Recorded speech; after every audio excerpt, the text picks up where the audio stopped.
Hi, this is Pastor Nick Hood, and today I want to give you a spiritual thought, just a brief little spiritual moment. In the 13th chapter of the book of John, Jesus washes the feet of the disciples. And this is interesting because in the 12th chapter, Mary, seated at a dinner where Jesus is teaching at the home of her sister, Martha, Mary anoints the feet of Jesus with oil and then washes the feet. But in the 13th chapter, Jesus, during the Last Supper, he gets up from the table, he takes off his outer garment, and then he puts on a towel. He wraps a towel around his waist. I presume he may be naked up top. And then Jesus, one by one, gets down on the floor and he washes the feet of his disciples. And all of them let him do this except Peter. Peter protests. He said, "Lord, I can't have you wash my feet." And Jesus says, "Unless I wash your feet, you can't receive the blessings that I have for you." And so Peter reluctantly lets Jesus wash his feet.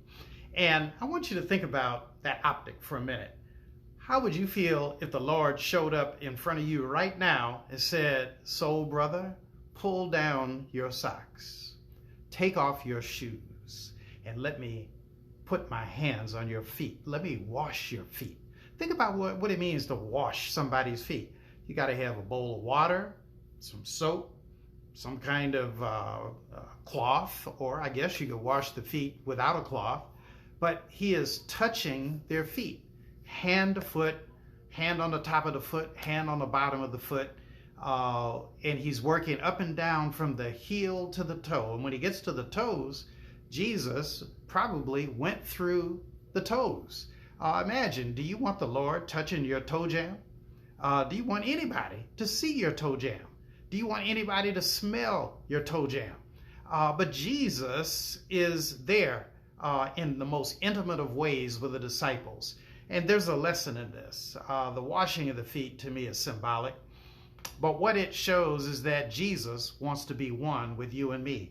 That's really what physical intimacy is all about. Physical intimacy is about being one with somebody else. And the Lord wants to be one with you. The Lord cannot control your life unless you let the Lord clean your life. Some of us, all of us, including myself, we got to, as the song says, we got to clean up what we've messed up.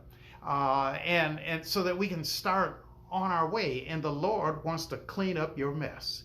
Let the Lord into your life this day. Let him clean up the deceitfulness in your life. Let him clean up the fears, the insecurity in your life. Let the Lord come into your life and transform your wishy-washiness to make you whole. But he cannot do that unless he becomes one with you. He has to touch you. And so my prayer today is that the Lord might touch each of us, that the Lord will touch you, that you and I will humble ourselves so that the Lord can come into our lives, shake us, make us, mold us, cleanse us, take away every dirty thought, every bad thought, and then transform us to new life in Christ. That's the word I leave you with this day. This is Nick Hood. And if you don't have a church home, I invite you to think about stopping by the Plymouth United Church of Christ, located at 600 East Warren Avenue. We worship on Sundays at 8:30 and 11, but also Wednesdays at noon.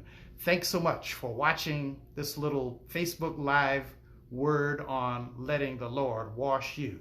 God bless, God keep you, and I hope you'll tune in tomorrow. God bless.